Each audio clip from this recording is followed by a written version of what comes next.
All right, everybody, come on in, come on in. I see you all coming in. Thank you so much, Track Guy Travels. Welcome back. Welcome back to Wild Card Wednesday. For anybody who doesn't know me, hi, I am Maggie, your substitute teacher. I have a channel where I make food and femininity content. Luke Casely and I are the founders of the Finishing School for the Modern Woman, where we teach ladies of all ages, I'd say from 16 to 60 plus, how to be the best version of themselves with elegance, etiquette, and femininity. We are so excited. This weekend is our graduation weekend. We are very, very excited to celebrate the ladies who have put in the work to be the best version of themselves. This is our first graduating class. They are descending to Atlanta. We're going to celebrate on Friday with a happy hour. If you want to join us, go to teachablemomentswithmaggie.com for all the details. And Lucy, please introduce yourself. Hi, I'm Lucy. You also know me as Luke Casely. I hope my sound sounds amazing. I got a gift from the Maggie family, an incredible mic. Let me show you a little bit. I have to show you because to me it looks like a diamond microphone right here. And it's not really close to my lips, and it's just the sound is just so sharp. It's perfect. Thank you so much, Maggie family. I'm hoping that now those that were kind of annoyed with the clicking on my old microphone, I understand. I get it. Sound is one of the most important things when you're going on online. So this is perfect. It's working great. And yes, I have a channel. I've just posted something on Monday about menopause and what it does to women over a certain age and how your body reacts and what you can do to fix those natural normal things that happen to us once we reach a certain age. So anyway, I'm looking forward to the meetup this weekend. It's so excited. It feels like, when you're preparing for your wedding and you get there and you get it and the party is just so it's right there. We're almost touching it, but it's going to happen. It's just going to be so nice to see everyone in person. I couldn't agree more. I see some students in the chat over on IG. We got some students in the chat here. And yes, you all, if you're interested in being one of our students for next year's graduation, you can get on the wait list. All of it is at teachablemomentswithmaggie.com. We're going to have a 3-day weekend for the ladies. Friday happy hour.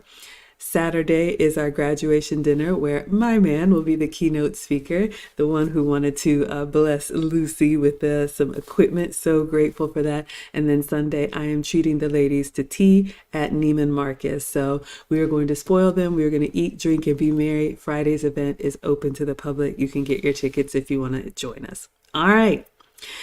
So why are we here? We are back. Lucy and I have been covering the ReesaTeesa saga that went completely viral on TikTok. Now, Lucy and I believe that the older women should teach the young. I'm 48, Lucy is 57. So we're looking at the ReesaTeesa telenovela and just looking at the red flags that were missed so that we can all learn what we could have done better or what she could have done better and learn from it. Not to make fun of anybody, but we can definitely find the teachable moments. Okay. So if you don't know what's been going on, ReesaTeesa made a series on TikTok. She's a woman here in the Atlanta area. And in 2020, during the pandemic, she was online dating. And in the course of 1 year, she met a man online, started dating him, moved him in. Now we know, got pregnant, married him, and divorced him all in the same year. And admittedly, she said she missed the United Nation of red flags. So we're going to pick up, I think the last episode we were on, unfortunately, the pregnancy did not survive. So she was at the doctor's office calling her boyfriend, but calling him her fiance to try and coordinate pick up and return home. So I'll play a little bit and then we will interject with our thoughts. Anything to add before we begin, Lucy? I apologize for my typos on the chat. I'm going so fast that sometimes I hit enter instead of just a space, and my messages are chopped up. Hello, Maltabella, and Lucy Goosey. All right, everybody, let us begin.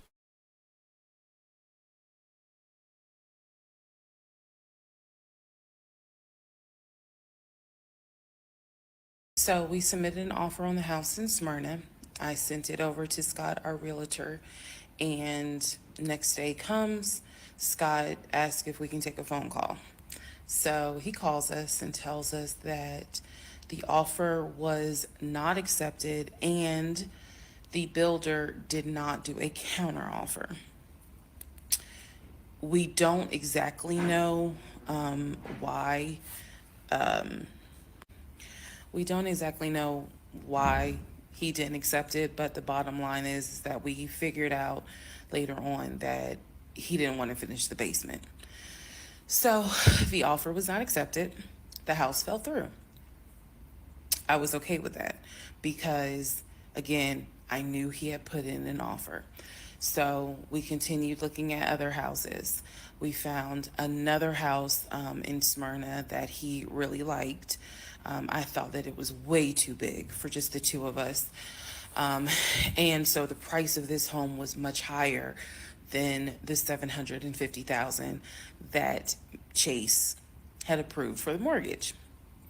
So, what he explained to me was that he was willing to do the $750,000 mortgage, and he was also willing to put a significant amount of the money in savings on the house, which meant that he was now comfortable going from 750,000 up to about 900,000. Again, his whole explanation was, I have the money where I can put down a substantial down payment, bring down the price of the home, and then basically mortgage the rest of it. So that was now the plan. I was not comfortable with a home over $900,000. But again, keep in mind, I saw the Chase paperwork. So I was like, I just feel more comfortable sticking at the 750,000 mark. That's what you were approved for. Let's go with that.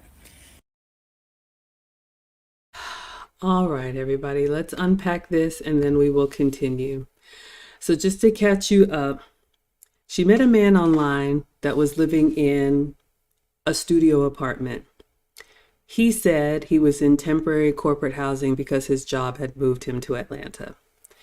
He moves into her home. She was renting, so neither of them are homeowners. She was renting, I believe, some type of condo. And when the pandemic happened in Atlanta or in Georgia and the state shut down, because she didn't want to quarantine alone, she moved the man into her house. They had only known each other for 2 weeks. So now they're dating, they're living together, and she is, I want to move from this side of town. I want a house. And of course, he's feeding her all of these stories about, I can, put money down on a house. We've already heard this story, and we talked about all of the talking. Ladies, we know that masculine men are men of action. They're not going to show you every little step of the way. They show by their results. And then the other thing I wanted to repeat here, now they've gone from looking at a $700,000 house because the first one fell through. And if you all remember, she had started recording voice notes because she knew something was off, but she was too embarrassed to say anything, was out front, picking out appliances, picking out furniture, talking to the realtor, and then it fell through. So now they're looking at another house. And they went from 700,000 to $900,000 houses. You do not go from basically, I'll say, homeless to $1 million home. This was a huge red flag. But what he realized is she liked those shiny new toys. So he kept her and she allowed herself. She is not going off scot-free here. She allowed herself to just get wrapped around that. Let's go look at another home because that's what I want. That was a huge red flag for me. What would you add, Lucy? One of the things that I noticed too is that usually when you're moving from a smaller place, studio, maybe a townhome, you don't move into a $750,000 house as a regular housewife, if my husband would have said, I'm going to get you a $750,000 house, I'm going to say, babe, that makes no sense. The transition is not making any sense. You would say, no, let's see if we can shoot for a more modest home. Let's say 200,000. She's now moving into 750 to 900,000, almost $1 million. It makes no sense. And it's also not frugal. It's finance wise. Even if the bank told you that you can afford $900,000, how is that going to look on a monthly payment? How are you going to be able to afford that, plus a new baby, plus a car, plus all of these things? It's like there's not normal critical thinking in that, all those months going through. So again, it's really strange. I know that she was absolutely in love, but she also had those questions. She had that gut feeling saying something is not right. And at that point, it's really challenging for me to say, you know what, let's pause this, let's stop all of this and see if maybe we could look at something more feasible to do.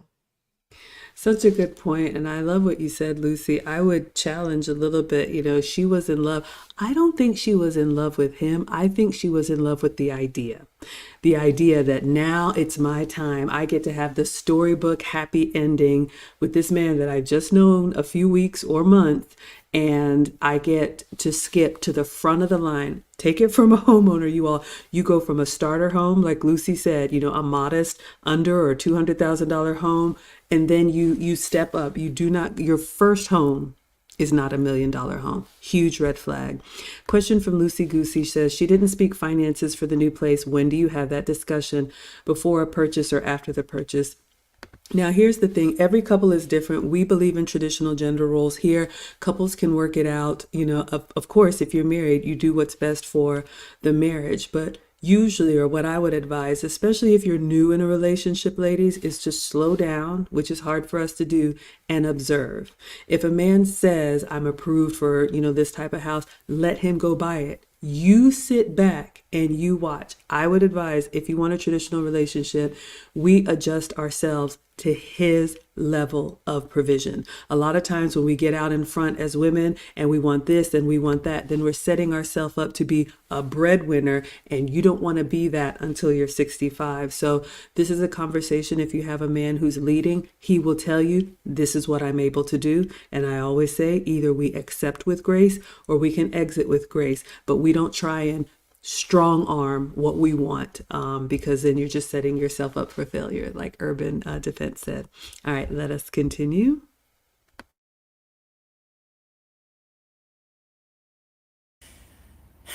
By this point, this is now fall of 2020. We have been talking about marriage. I had my ring. He had made VP at the company. And again, he was calling me every day from work. The I need to kind of explain how the company was ran, because when you think VP, you would think he would be in an office. It was a condiment company, so they actually were producing the condiments, and I'm not saying the name of the company on purpose, but they were producing the condiments in this particular plant location.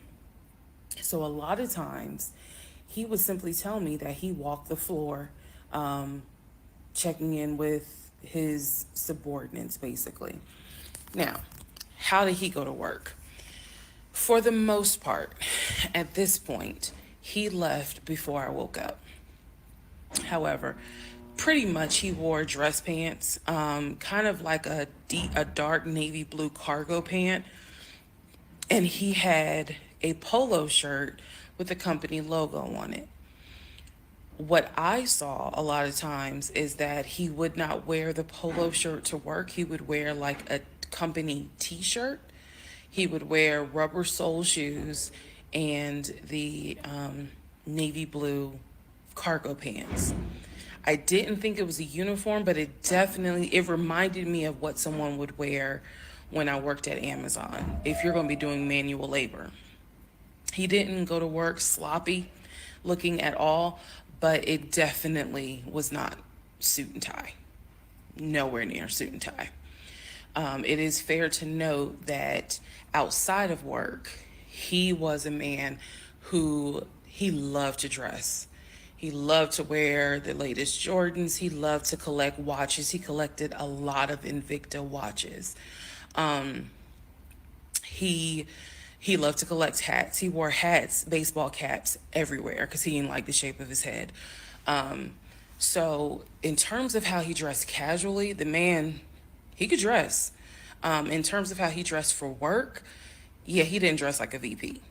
But his excuse was, I'm constantly walking the production floor, and I can't be in a suit and tie walking the production floor where they're creating the condiments that we're selling. All right, ladies. So I want to unpack this, a couple things here. So she's with a man who says he is a VP at his company, and that's part of the reason why he had an assistant. Some of you all remember that from the last video. That was part of the reason why he was always busy. And if you remember, when she had to have her medical procedure, he had a work meeting and could not tend to her. Okay. Now, as far as the clothes and the fact that he wore kind of what would be described as more as blue collar type of uniform, but said he was a VP. To me, that's not as important. I know my man is a VP, but for tech company, people can wear jeans and you could be very high level. So that's not what stood out to me. What stood out to me here is the red flag. Have you noticed how when she talks about him, she talks about his watches, his shoes, all of the shiny things? What does she say about his character? What does she say about his consistency? What does she say about his decision making? What does she say about him being, someone that she can rely on? Have you noticed that, like Lucy said earlier, she was in love. She had this whole relationship in her mind of how it was supposed to be, as opposed to really looking at what's right in front of you. And like Lucy said, she had a sixth sense because she was recording this, but notice the trend here. When she's looking for houses, they're looking for the biggest $1 million homes. When she goes furniture shopping, she's looking for the nice things at the new shops. I bought used furniture for my first home. I mean, my point is that when you show that you are easily swayed by material things, and we are women and we all like nice things, but when you show that that is paramount for you, I said this before, all someone has to do is keep that gravy train or the perception of the gravy train going, and you fall right in line. I think that's a huge red flag. What would you add, Lucy? Yes, it seems to me that she's more focused on the outside, on what looks good, on, appearances. She talked about the latest Jordans, the watches. I don't even know what brand that is. My husband has these huge boxes where they have the automatic timing that they twist and turn because they have some kind of mechanism that they need to be always. I don't even know what kind of watches he's got because I really don't care. That's not my concern. I know that he loves timepieces, but that's not my thing. And I never, when I first met him, that wasn't what interests me. I loved him about why he was very thoughtful about just giving me little things and talking about the future and showing me his family, his parents, having dinner with his mom when she was living. She's passed away since then. But things that I could actually see his character. I haven't heard her say anything about what happened when it comes to spending time with him. She talked about how weird his head looked. That's why he had to wear hats. What is that? Who says that? I've never noticed my husband's head. I wouldn't care whether my husband's head looked weird because what I'm in love with is what's inside and what his essence. So yeah, she was more caught up with appearances rather than actual substance.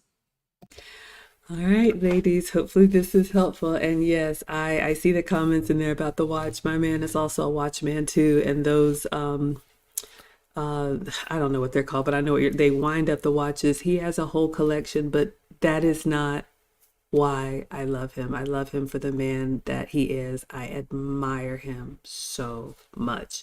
So be careful, ladies, when you are letting the shiny things lead you down a path. Let us continue.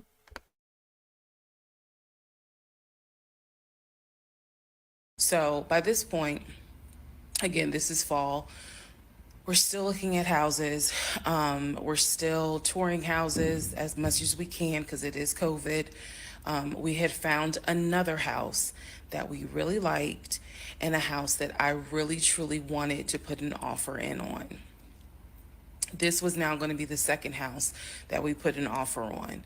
He put in the asking price, I believe, was about 700,000. He put in under asking an offer for about 650,000. I'm guessing, but I'll try to find the house and put it on the story.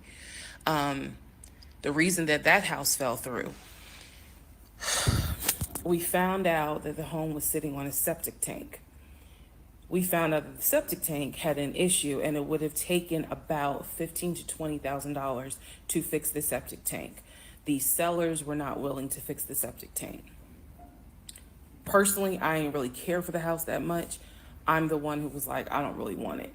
So even though we put an offer in, we had 24 hours where we could pull our offer back.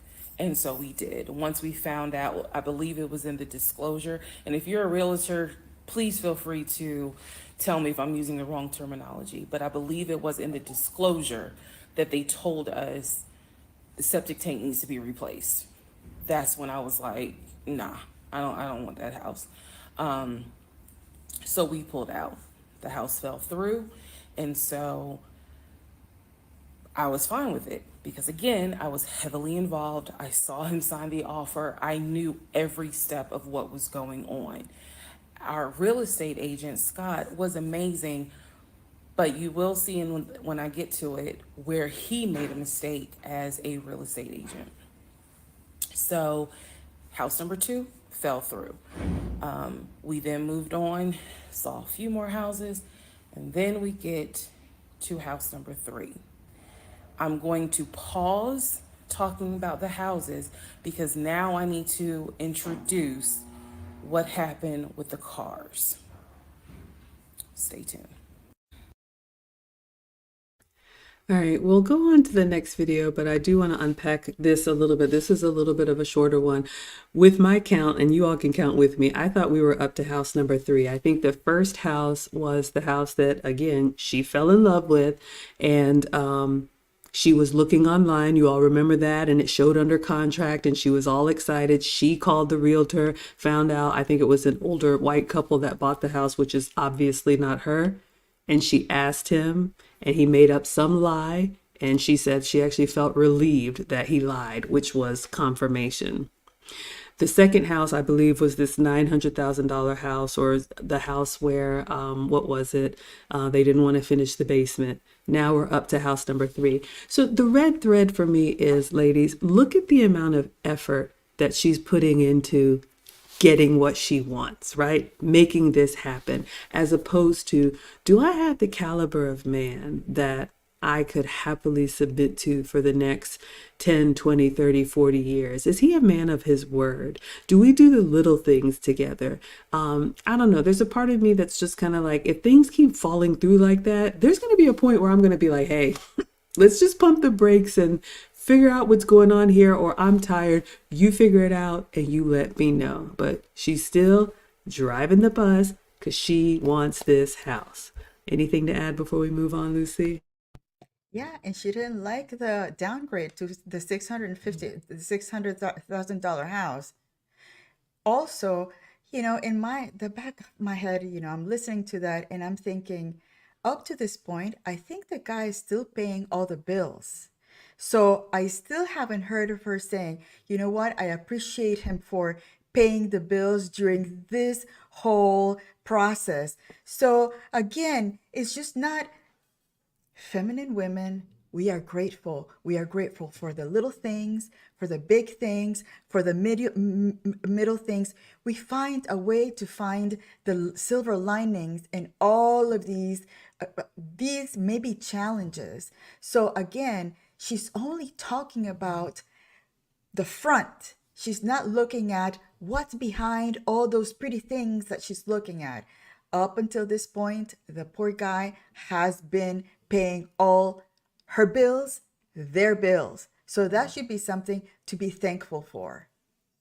That is such a good point, Lucy. And ladies, that gratitude is highly underrated for men. Now, I am not trying to say we will get to who he turned out to be, but Lucy is right. The reason why she moved him in, number one, she said she didn't want to quarantine alone, but when he moved in, he took over all of her bills. So the little condo that she had, she's basically living there rent free because she even said in one of the videos, her paycheck was basically her play money. He took care of everything. And to Lucy's point, instead of saying, thank you so much for, just relieving me from this adult responsibility, she wants more, more, more, just blowing past that. My man came by, you all know the weather's changing. He had some spray for the lizards like that are outside. And I love the little things. Of course, the big things happen, but ladies, just make sure you show appreciation. And Lucy's right. A feminine quality is gratitude. All right, let's move on to the next episode. We're going to pause on the house hunting, and now we'll talk about the cars.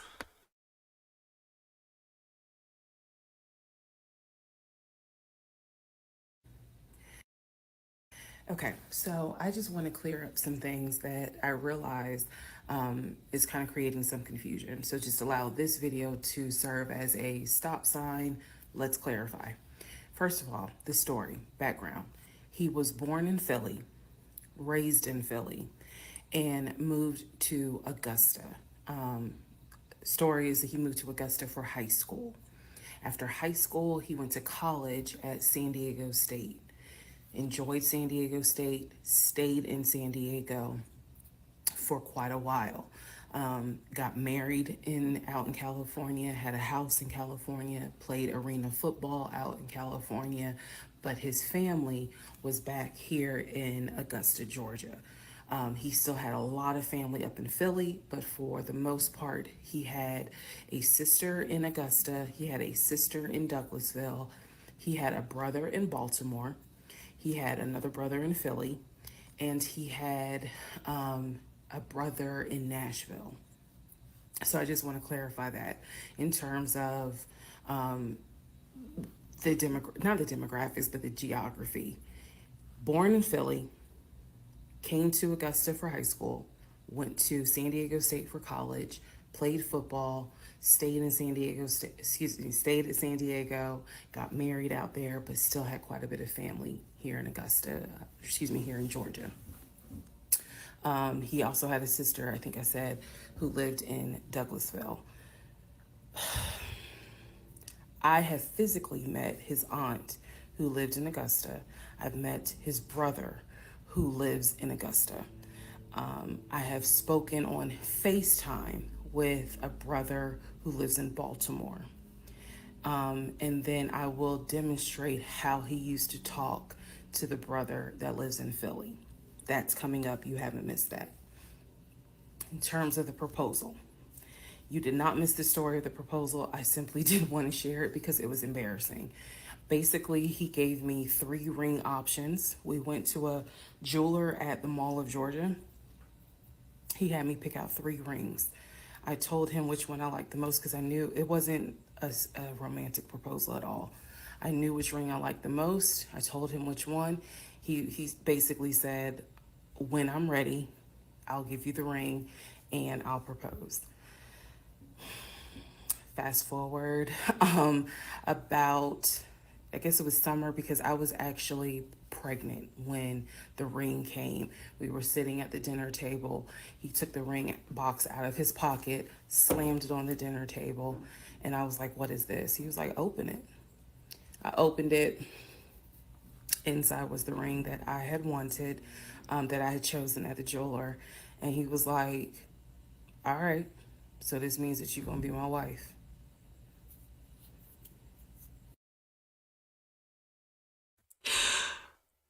Y'all, I just, I'm, it's not funny. I have watched this entire series and I am just floored every time I hear this. Okay, so she had to clarify some things. She talked about the family, some she knew, some she didn't know. But the proposal, if that's even what you want to call it. I know this is a touchy subject for a lot of women, but I really think the ring thing has gotten out of control. I will just say this, when I study this stuff, the history of the ring, when a man was proposing to a woman, it was the best that he could do to show his ability to provide for her. Usually the man chose the ring. I know now today women have, are part of the selection process. But again, when I heard her talking, I, it was, I got three choices. This is what I wanted. And the way he slammed the ring on the table and said, I guess you're going to be my wife. Clearly, that is not the proposal that we dream of little girls. And I would say this, when a man is really ready and has found the woman that he wants to be his wife, it is it is a joyful moment for him. Nerve wracking, I'm sure, but joyful because this is rare. Lucy and I talked about this in the beginning. Women who say I've been engaged multiple times, you don't turn down proposals from a man that you really admire and respect. So you see what happens when we get out in front, ladies. A lot of time men do things just to shut us up, just to get us off their back. And now she even said she skipped over that proposal because she was embarrassed. So just learn to pump the brakes, myself included. It's so much better. I've even been told like I could have a ring, but you know what? Just pump the brakes and wait and let things happen the way that they're supposed to, because now that's the memory that she's going to have about her proposal. What would you add, Lucy? But notice that he got her the ring that she wanted. However she presented it. I mean, the guy, maybe he's not as finessed. He's not a Kevin Samuels. He doesn't have, but it's up to us as wives to say, babe, maybe you could do, once we're together, we can teach them all those kind of more delicate things if he's not a refined man. I can tell you, my husband, when he proposed to me, he was sweating bullets. The poor guy. We were having dinner. He had the box in his pocket, and he put it on the table, and he said, "You know what? I've never done this. I don't know how to do it." And I'm like, "Thank you, baby. Is this my ring?" And I got so happy. And of course, he's so private that I wasn't going to ask him to get on his knee and be a show off in a restaurant, because I know who he is and I would never want him to be embarrassed. But that's, it kind of reminds me of what this guy did. Of course, he didn't throw it or anything. He was more nervous than anything else because he's never done it. But again, he gave you the ring. He said, I guess we're going to do it. But she wanted the romance and she wanted the storytelling kind of Cinderella thing.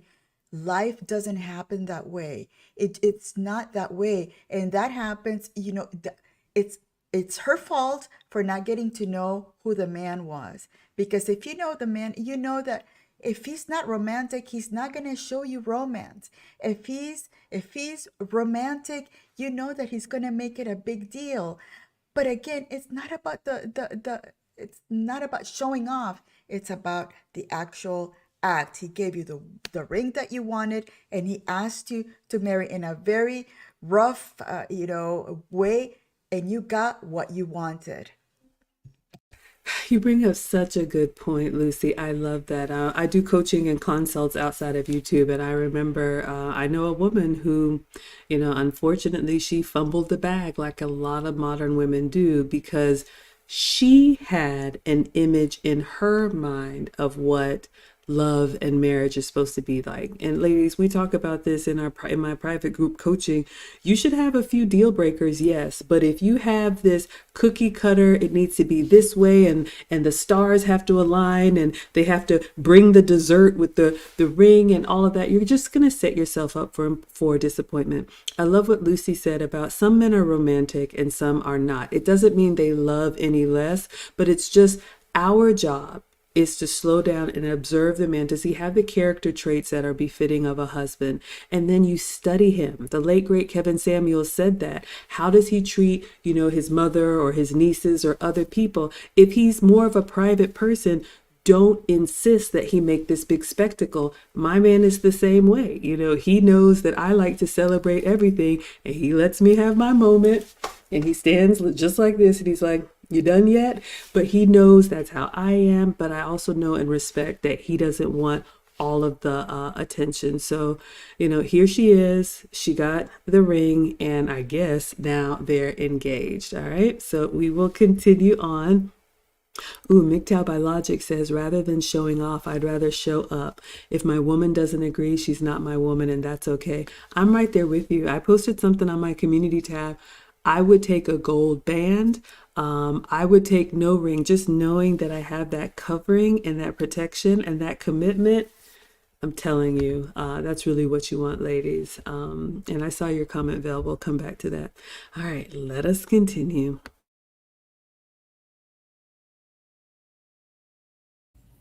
I was pregnant. So, again, when I asked y'all to give me grace, it's because there are certain things that's just like, girl, what was you thinking? Trust me. There's no excuse. So there was never a, will you marry me? It was more of a, we're living together, we're having a baby together, we need to get married, because the backstory also was that his dad was a retired police officer, but at one point his father was a pastor. So he could quote the Bible like nobody's business, as we all know. So can Lucifer. But anyway, he could quote the Bible like no one's business. And so that's how we ended up engaged. And I was wearing a ring. I will find a picture and I will try to post it. But I was wearing the ring.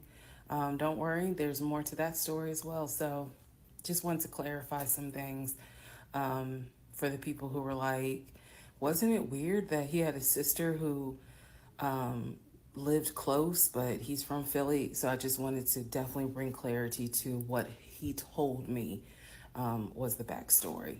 Born in Philly, came to Augusta for high school, went to California for college, played football at San Diego State, played football and arena football, worked at Apple, and then joined the condiment company in California, who then transferred him back to Georgia.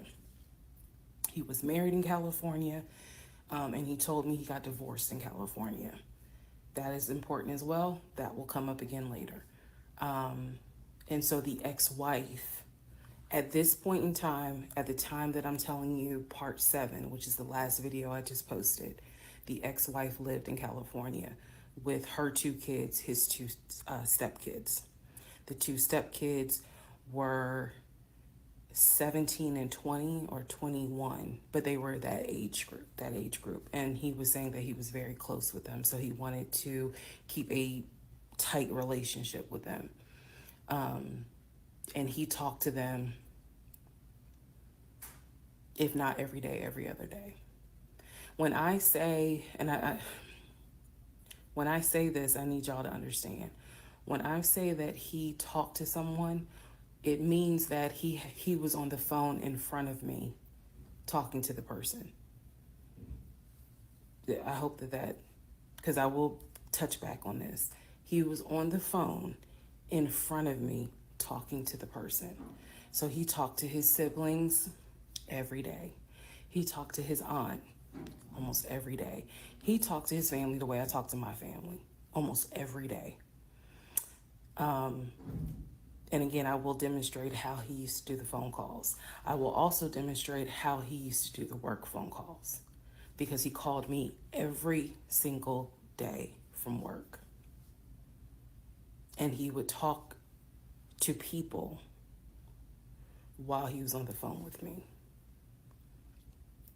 And I could hear people in the background. But that's a whole nother part. So again, buckle your seats. I promise I'm reading your comments, I'm reading your questions, but I wanted to bring this video just to clarify some stuff. Hopefully this helps. And honestly, I know people are fascinated by this, but more than anything, I hope that there's a woman watching this and she's saying to herself, okay, it's time for me to ask some questions. That's my hope. All right, everyone. So let's park it here and unpack. A lot going on. Then I want to bring you guys into the conversation. I see your comments. So many things happening here. One of the biggest red flags is you heard her kind of skate past the engagement because she was embarrassed. But if you heard her, she said, "We're living together and we're pregnant." So that is why she kind of had this drive like, we've got to get a house now. We've got to get engaged now. This is what happens when you do things out of order. And I'm not trying to preach to anyone. You can do whatever you like. Lucy and I say, we believe in traditional, but this is what happens when you put the cart before the horse, because now you don't take time to really get to know this man. The other thing that I notice is that she knows a lot about this man, but does she really know this man? What are his favorite things? What is he a morning person? She just knows so many details. But like, do you know who you're living with? It's been under a year. I would say if you met somebody tomorrow, the soonest I would feel comfortable saying we're engaged is a couple years, or a year married, a year to get to know somebody, and then maybe another year being engaged. It was just so much pressure that she put on herself unnecessarily because she said, "This is my time. I'm going to make it happen." Moved in this man, got pregnant, and now 4 years later, she recounts the engagement story with shame. And as a divorced woman, I remember when my ex-husband proposed. It was at home, and I went to his house, and he had all the lights on. And I was like, "Why are all the lights on?" And he had a suit on, and I knew something was up. And he did it privately, in his home. And I still smile about it now because it was very sweet. And I just hate that she allowed this to happen to herself, but she has to take accountability for what she allowed. What would you add, Lucy? That story about how you got engaged is interesting. And I had a thought and it went away, this menopause, man. And if you notice, my eyes, it's a really bad allergy day here in California. I'm blinking a lot because they get really dry. So I apologize for that. But again, with her, it's really interesting to that at this point she's saying, ask questions. You start asking questions back at the beginning, not at this point. At this point, it's too late. At this point, the fact that you're hiding the relationship from your family members should be a clear indication that there's something wrong with the whole thing, because you're not proud to say, "This is my future husband. This is the man I will be marrying."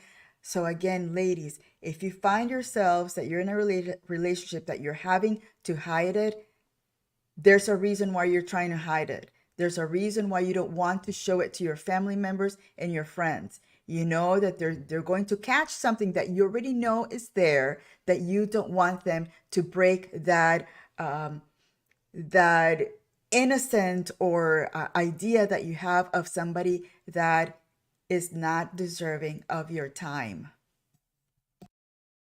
Yeah, you bring up a really good point about that, Lucy. I think, ladies, if you do not have a man that you feel proud of just because of the man that he is, you may really want to reconsider that. Like Lucy said, she wants all of these things to be able to say, I won. And I understand that. We want a man that can provide, but men provide at their level. And if you get into those little contests where it's like, well, I have this many carrots or this many bedrooms or this, type of car, you really just discount, I think, the value of a real relationship. I want to see what you guys are saying in the chat. I tried to star a few and then I wanted to come back to them. I love what Vel said about, I wonder what would have been the excuse if any of the offers had gone through. I thought about that with all of these houses that we're looking at or she's looking at. What if they accepted the offer? I don't even know if any of these offers really were placed, but if someone lies or you already have that feeling that you need to start recording your inner thoughts because something is wrong, to me, the house is the last thing that we need to be concerned about, because in life, in marriage, in relationships, there's going to be so many other issues that you want to be able to trust the decision that you made, that you put your life in your, husband or future husband's hands. And, just keeping up with that trail of lies, I just, she knew it. She just was embarrassed. She was absolutely embarrassed. Let's see what you all are saying in the chat. Mrs. Ray's talking about updating the ring. Yeah, I think that's very sweet. I mean, I come from a small town, and a lot of time, I know what a promise ring is, or sometimes a starter ring. And when you get married young, sometimes that's the best that he can do. And over time, ladies, the emphasis on over time, which is something we don't do very well, that delayed gratification, you will get the upgraded ring maybe, or the bigger house, or the nice vacation, but men don't lead with that. They lead with who they are. You all know Thane, and I talked to him, and he said he made a quote that just struck me, and he said, "Women marry men for their future. Men marry women for their past."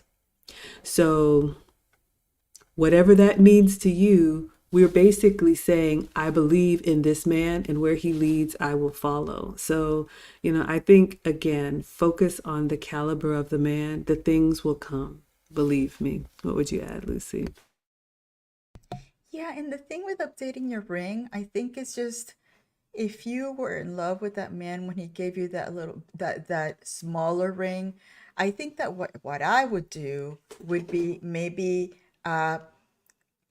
add it to another ring and have it like be the main item. Again, it's just, for me, I love the ring that my husband gave me. I would never change it.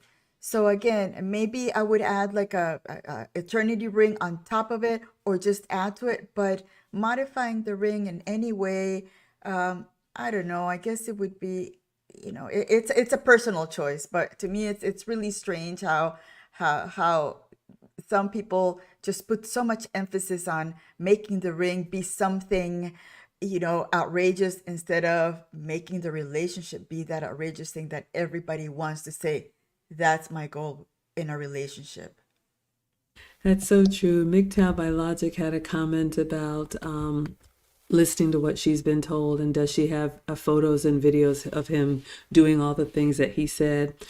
Again, ladies, in this modern dating world, especially if you meet a stranger online, and I understand that's very common these days, but again, when you let a relationship kind of organically develop, you will see and you will hear evidence of what he says about himself, if he even says it at all. We talked about that in the very first streams, where men do not brag about their accomplishments, because men are goal oriented, and when they accomplish something, they're on to the next goal. So they're usually talking about the future. They're very good with long-term strategic thinking. We women are the ones that, and it's a beautiful thing. I will always say we are not equal.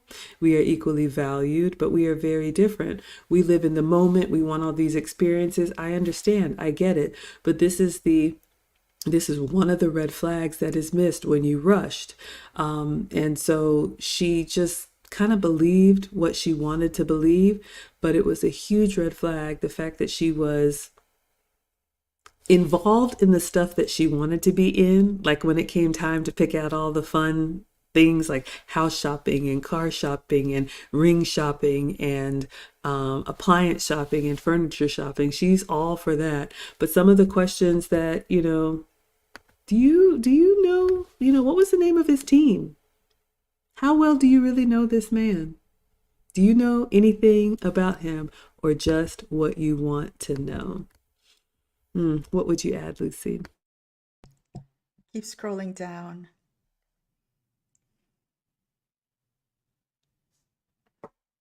There it is. I was waiting. I I was was waiting for waiting your for your reaction. reaction. Reaction. Reaction, Sorry. sorry. I'm so far behind. I spoke of him and he appears. You all know him and you love him. None other than our biggest supporter, Thane Mithra, has come through with $200. I'm I'll never get used to it. I am so incredibly grateful. But Thane, I will say, with your permission, it has been an absolute honor to get to know you and learn from you. And ladies, he is hard and draconian, one on one as well. But such a huge supporter here. So thank you. And he says, correct. He was listening. Men evaluate the past and women look at the future. Wow. Wow, I'm glad you all are enjoying this. I'm going to update you in the ticker, but thank you, Thane. And I'm glad this is helpful, ladies. We try, we try to. Yeah, you all already know. Put Thane in the chat. You all already know. Lucy, what would you add? And, I think that if you want to be a traditional wife, I think the wisdom that Thane offers and all of these chats and comments, and sometimes when he shows up as our guest, it's so wise. It's that wisdom that's part of being able to follow a man's guidance. That's part of, if you want to know what a man wants, you listen to them, you pay attention to them, because that's the only way that you will say, oh, this is what he wants. One of the things that I never heard her say was, I know his favorite food. I know what to cook his favorite. I know that he wants the house cleaned this way. I know that he wants his clothes folded this way. It's those things that if you pay attention, you will know whether a woman is ready to be a wife or she's not. That is such a great point, and I will drop the link. We got about 5 more minutes in case anybody wants to talk to us. You can be camera on or camera off. But yes, ladies, take it from 2 older women who have had life experience and marriage experience and relationship experience.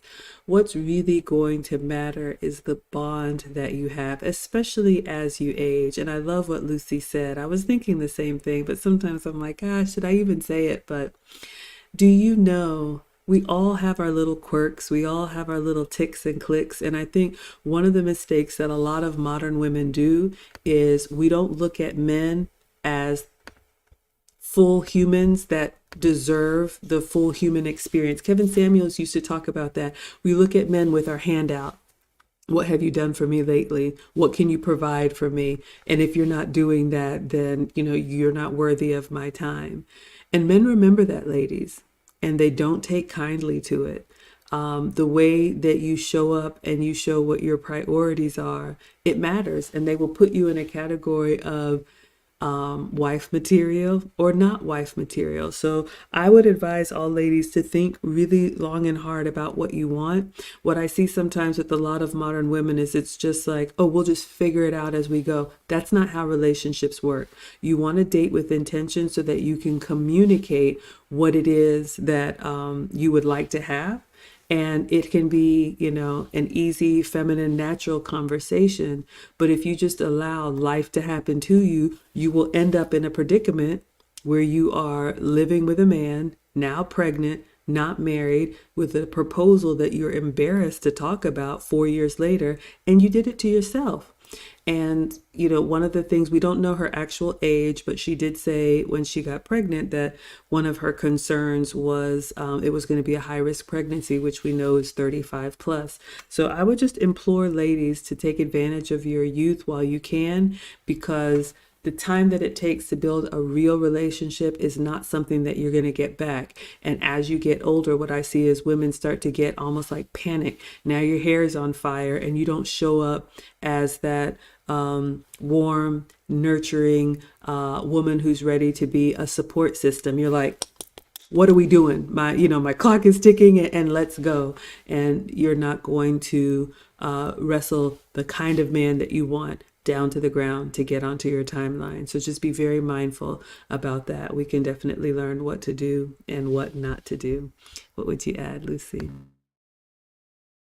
Yes, and remember Kevin Samuels used to talk about your geriatric pregnancy. That is such a thing. After 35 years old, your baby making eggs are almost gone.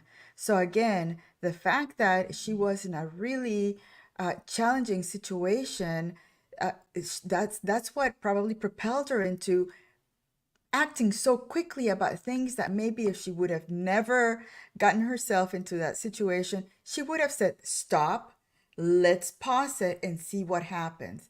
But I think that the fact that she was already having his baby was pushing her to do things, maybe to even act irrationally. Although, first of all, the baby hormones are probably adding to that irrationality. So again, just if you're feeling that you're having to excuse some of the behavior, having to hide the relationship, that it's a clear indication that it's not the right one right now.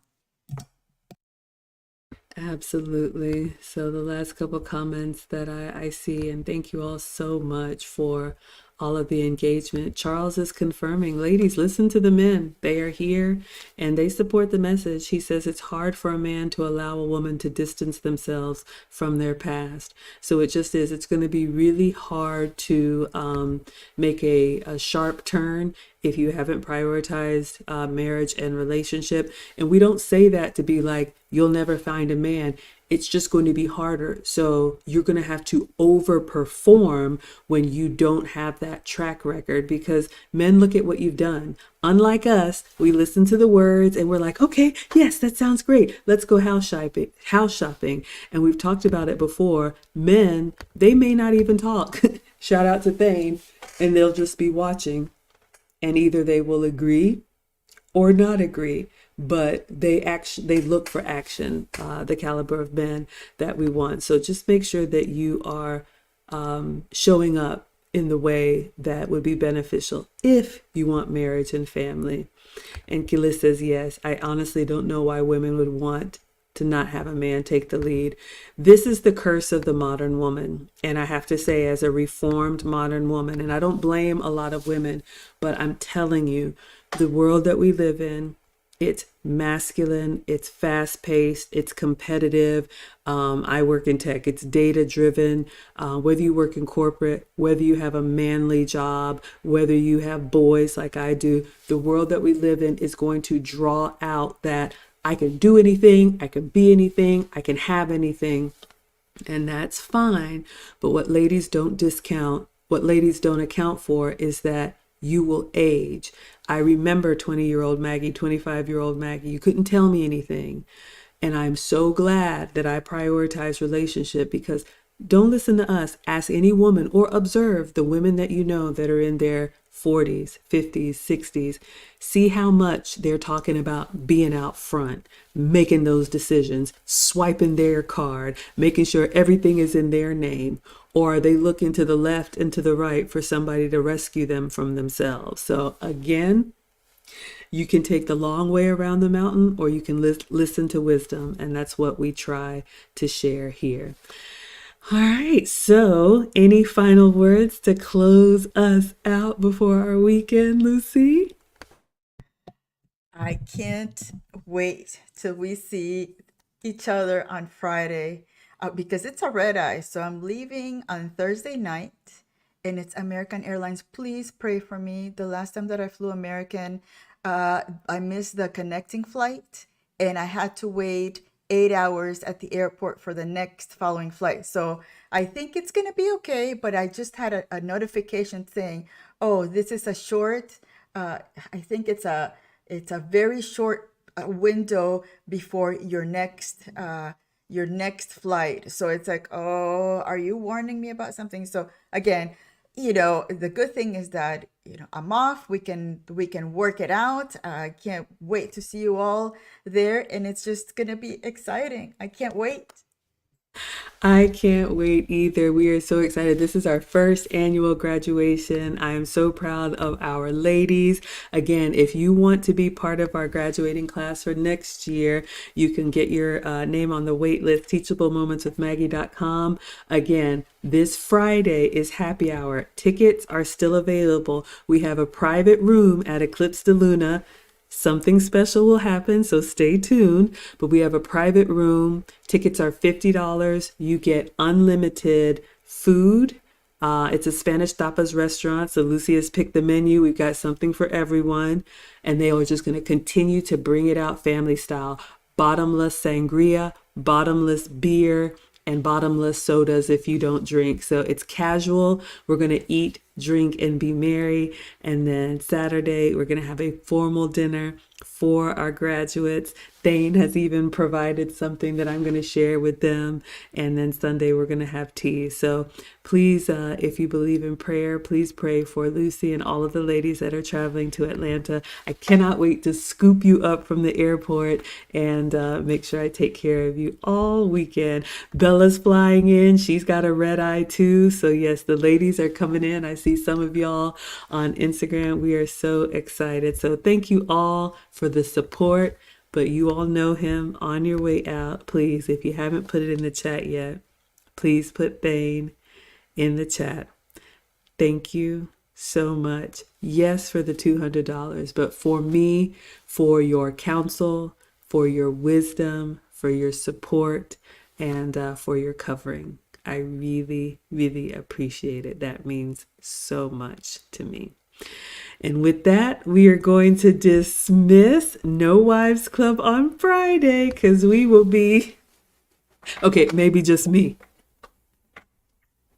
dancing and having a good time. All right, everybody. So stay tuned and we will see you next week for the next episode. All right. Bye, everyone. Adios. Adios.